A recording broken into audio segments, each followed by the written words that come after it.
Another really important survey, we have mould at the base of the wall as well as elsewhere in the property. If there's mould at the base of the wall, you can't have rising damp, because rising damp comes from groundwater, that's the water under the water table. It contains hygroscopic salts that inhibit the growth of mould.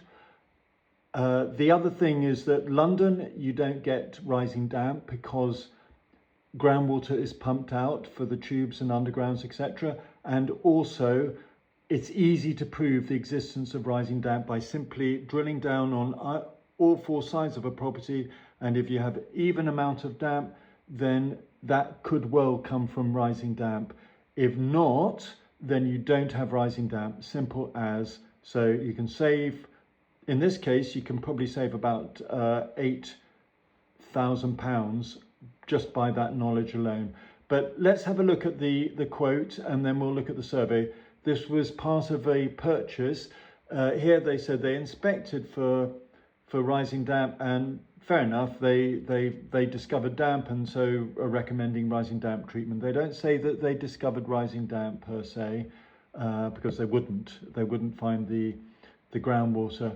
They're also recommending heat recovery systems, which is it's a lovely marketing phrase, but actually they cost a lot of money to run and cost a lot of money to set up in the first place, and they're not as good at targeting vapor as a good bathroom and kitchen extractor fan, which is what you need in this property.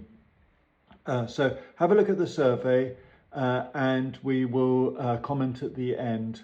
So the dampness is typified by mould and high damp meter readings at the base of the wall, which suggests that the dampness is being drawn down and coming from within the property. There's lots of mould up there. The ceiling, some brown mould, I think.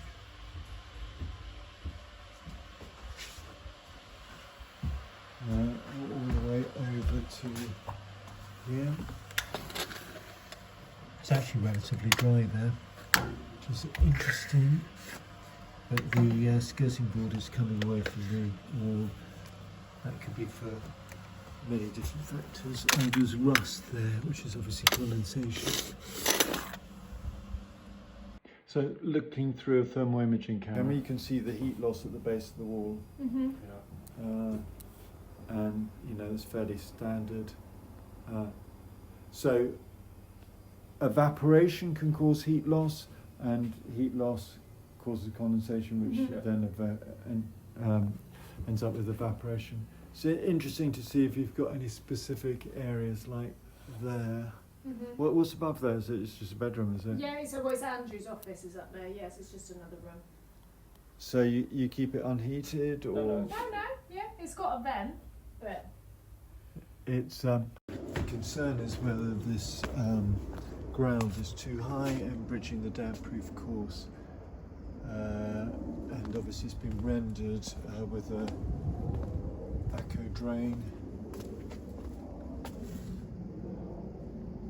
I mean, it seems to be relatively good state, the render.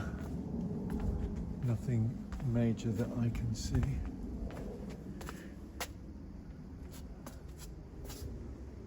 Oh, that's blocked.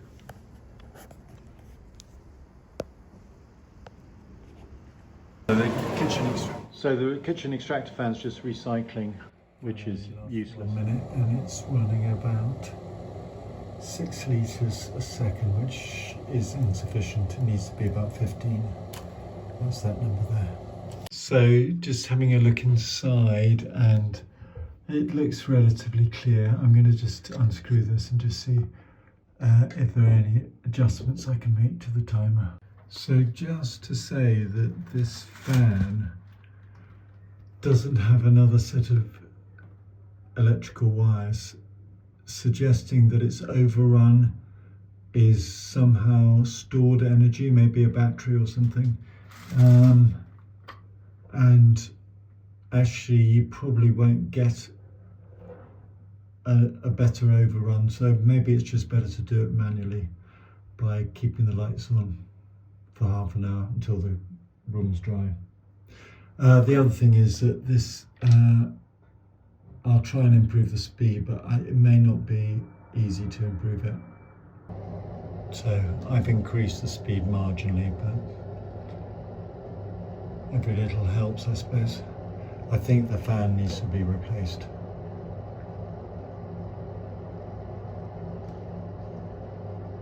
All the same principles apply to this room. So in summary, the issues in this property are entirely to do with ventilation. A very simple rule is follow Dew's law. That is to keep the internal dew point, which is a measure of the amount of vapor in air, below the outside temperature at all times. If you do that, you won't have any condensation, so you remove the dampness and you reduce the risk of mold. The thing about heat recovery units that you're not told is they're bringing in whatever the vapor is outside will be pushed into the property. So if you ever leave a property vacant for any length of time, you are gaining no benefit from heat recovery units. You're just expending money on the cost of running them. You can have mold build up in properties with heat recovery units for three reasons. One, when left vacant. Two, because it's untargeted vapor, so you can end up getting a short circuiting. So for example, if there's a trickle vent near to a heat recovery unit, you won't really get much benefit through the rest of the property. And then the third, and I think probably the most important one, is that they are very expensive to run. They're expensive to install and they're expensive to run, because all the energy that you're throwing out of the property is air that then needs to be reheated.